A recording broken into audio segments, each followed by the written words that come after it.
guys, this is Lindsay with Garage Gym Reviews Everything, and today, after many reviews on many treadmills, the Garage Gym Review gods have gifted me with the ability to do a rowing review. To say that I am excited is an understatement. Now, I love rowing in general. I specifically love rowing on the Concept 2, and today we're going to compare the Concept 2 to the WaterRower Natural.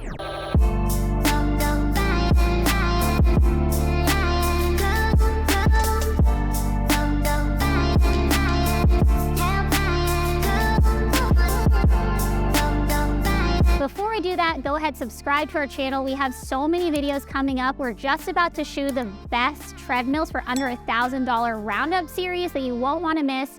Things like the Horizon 7.0, the Soul F63 are all on that list, and you won't want to miss that. Also, if there's anything that you see today you want to purchase, go ahead and use the link below the like button to do so. Doing this helps give us a small commission without any extra cost to you, and it just continues to help us bring you quality videos, which is what we love to do. Lastly, before we jump into everything, some of the products have been sent to us by the company. It doesn't change our honest take on the product, but we just want to be transparent, let you know that we will always tell you the good, the bad, the ugly, everything in between. So let's get into it. Okay, so first let's talk about the specifics of the Concept 2. It is an air-resistant rower, which basically means that it pulls air through the flywheel in order to create resistance for your training.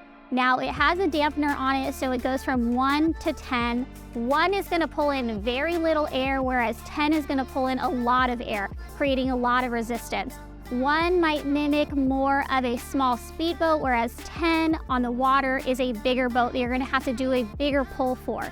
If you're unsure where to set your dampener, most people, just for their basic fitness and training, keep it between a 5 and a 6. It is a very lightweight rower. It only weighs 57 pounds, and it also has a weight capacity of 500 pounds. It doesn't boast anything fancy. It doesn't have smart features. It doesn't have a touch screen, but what it lacks in technology, I think it makes up for in the fact that it's just a super solid machine. It's very durable. If anything breaks on the machine, you're able to go ahead and just purchase those parts separately from the company. So things like your shock cord, your foot straps, your PM5, basically anything you need, you're able to replace it really easily. Now, the performance monitor, the PM5, is super straightforward. It's gonna track all of your metrics, things like your distance, your speed, your calories, your watts. It also has programs in the PM5 that you're able to use for workouts, or you can go ahead and just select just row and do your own workout, whatever that looks like. With regular maintenance, people have actually made their Concept 2 last like 40+ million meters, which is just an incredible amount of rowing. And again, they're able to replace those parts, but really it's just a well put together machine. The company has thought through every kind of little detail on it. I mean, think about the monorail being made out of aluminum versus some plastic that you see on other rowers.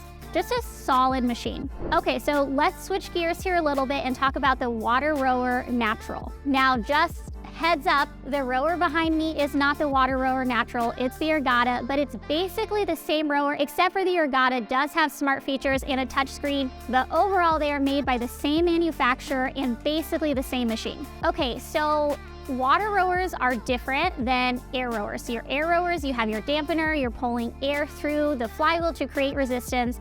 That's not the case with the water rower. You're using water to create your resistance. It doesn't have a dampener setting. It's basically up to you to control what resistant level you want by your pull. Now, there are a couple things I actually really love about a water rower. One is the sound that it makes. So as like that whooshing sound goes around with each pull, it's almost meditative and you can really get into the zone of the workout. Now, the water rower is heavier than the Concept 2. When it's filled with water, it's 117 pounds. Now, I don't know if you've heard, but word on the street these days is water gets pretty heavy pretty fast. So it's just something to consider. It's not gonna be as easy to move around as the Concept 2.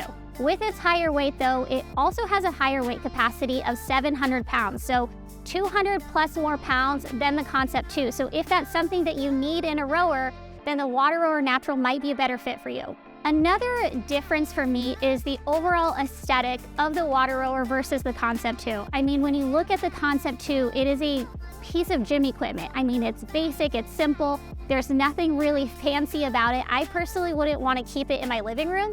However, the WaterRower Natural is so nice. I mean, it's got that nice wooden design. I love the way that the water sits in the flywheel. It just looks like really simple and sleek. I wouldn't mind having that in my living room. So if aesthetic is something that is important to you, I think you should definitely go with the WaterRower Natural. In terms of a workout, I mean, both are great rowers. They're both quality machines. It's basically up to you, the user, to put in the work, be consistent. I don't think one rower outbeats the other or is gonna get you to your fitness goals quicker just because you choose the Concept 2 over the WaterRower or vice versa. Really, it's just up to you about putting in the work. I mean, rowing in general is a great cardiovascular workout. It's gonna build muscles in places like your quads, your core, your lats, your shoulders.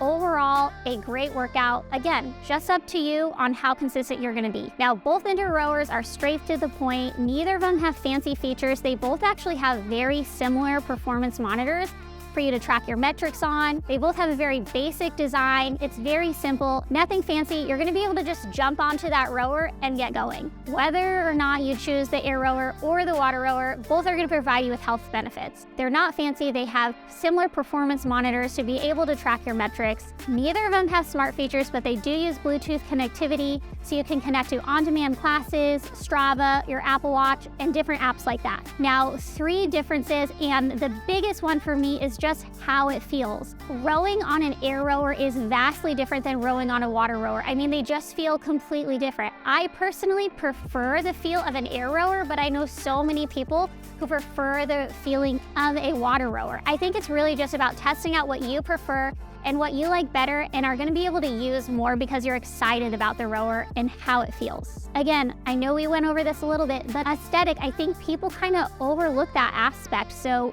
do you want kind of a piece of gym equipment that's just gonna sit in your garage and just be basic? Or are you wanting something that looks really cool and maybe friends and people ask questions when they see it? I think it's just up to you on how important the aesthetic and the overall look and function of the piece is. So, little side note, which is kind of crazy, the water rower is so aesthetically pleasing and considered almost artwork that it's actually sold by the Museum of Modern Art. Lastly, a huge difference is the overall noise level of the machines. The air rower is significantly louder than a water rower, most water rowers. Water rowers are much more quiet. So if you have kids, you have pets, sensitive to noise, I don't know, if you are needing a machine that is quieter, then don't look at the Concept 2 because it is louder. The water rower is a much more quiet machine. A little bit, the Concept 2 is 96 inches long, which is 14 inches longer than the water rower. So if space is something that you need to consider, then the water rower might be a better fit, just depending on the amount of space you have available. The other thing to consider is cost. The Concept 2 is $990, whereas the WaterRower Natural is $1,199. Now, that's not a huge difference in price, but for some people, that couple $100 can definitely make or break their budget.